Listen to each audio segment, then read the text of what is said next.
The Blackwood Conspiracy Prologue. The world had taken a turn for the surreal. In all the fascination surrounding the media these days, there had been nothing more trivial than the disappearance of Denise Van Dugen and her husband Chad Case.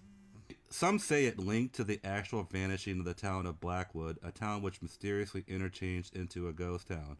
Nobody knew why this town lost all its people. The morning news broadcast the progress the police were making on both cases. Mr. Lenning, a slim, balding old man who was also the father of Denise, was nearly finished packing his suitcase when the report of his daughter made headline news. The only shred of his daughter having any relation to the Blackwood case was the fact that Chad's car was spotted within the town's perimeter. Unfortunately, none of their bodies were found as of yet. Days had passed, and Mr. Lenning wasn't about to stand by and allow the lack of evidence arrive at his doorstep. Conscience made him go, and there was only one person he knew of that could help him. That person was an old sidekick named Sylvia White. A friend told him she was the best there was. Christ, she even has a book out. Though now retired, she did contribute in solving mysterious crimes that baffled the police force. She's been on talk shows, specials, and the paper a few times. Considering how desperate he was, he would give her anything to unravel the mystery of the disappearance of his daughter. If anyone could solve it, she would be it. Mr. Lennon speculated that Chad had some kind of involvement in her disappearance. He couldn't explain how, but Chad did have a bad temper when it came to dealing with issues concerning work and his relationships, which brings the subject to whether or not he's abusive. Being a retired cop, he can tell things about people, and Mr. Lennon never liked Chad.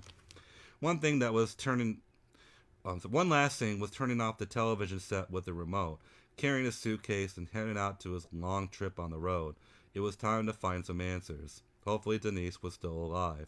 Time wasted away on that trip, and 3 hours was the max it took him to get there.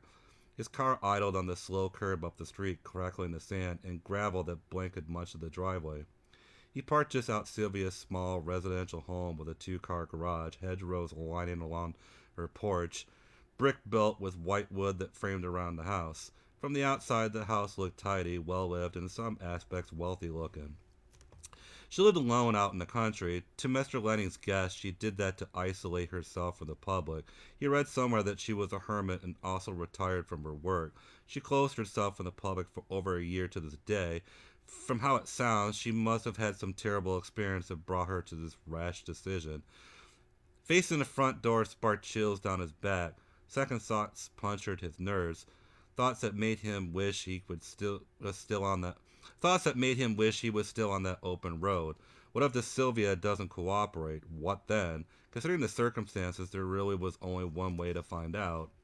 3 pounds with a fist, and Mr. Lenny sucked in his gut. She was definitely home since there was a stampede of feet rustling through the house. She was definitely home since there was a stampede of feet rustling through the house. A passing shadow shot past the window that made progress to the door. Mr. Lenny bit his lip. What if this was the wrong house? Coming, a female voice whined from the other end of the door. Clicks and bolts snapped as the door shook in place. Mr. Lenny exhaled as Sylvie answered the door to meet her unexpected guest. Smoke clustered much of the room behind Sylvia as she fanned away most of the remnants. The ring around her eyes was dark, baggy, and a look of exhaustion. She was still in her pajamas, a nightgown knitted with roses. Her hair was a dark red, curly, and just out of braids. Through her look of expression told Mr. Lanning she wasn't in the mood for any visitors. He did see a certainty in her that might actually guarantee her assistance.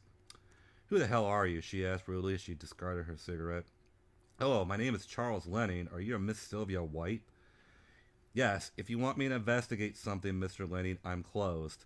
"Well, then maybe I could just use her insight then, Miss White. I was wondering if you could shed some light on the disappearance of my daughter. Some say it relates to the disappearance of the people in the town of Blackwood, but I'm not quite sure myself." Sylvie paused for a few moments and took a sigh. What that sigh meant was a mystery to Mr. Lenning, since he never bothered to ask. "Okay, Mr. Lenning, come inside. I'm a little rusty today, but I guess it's good to have someone to talk to for once." Mr. Lenning smiled and nodded his head.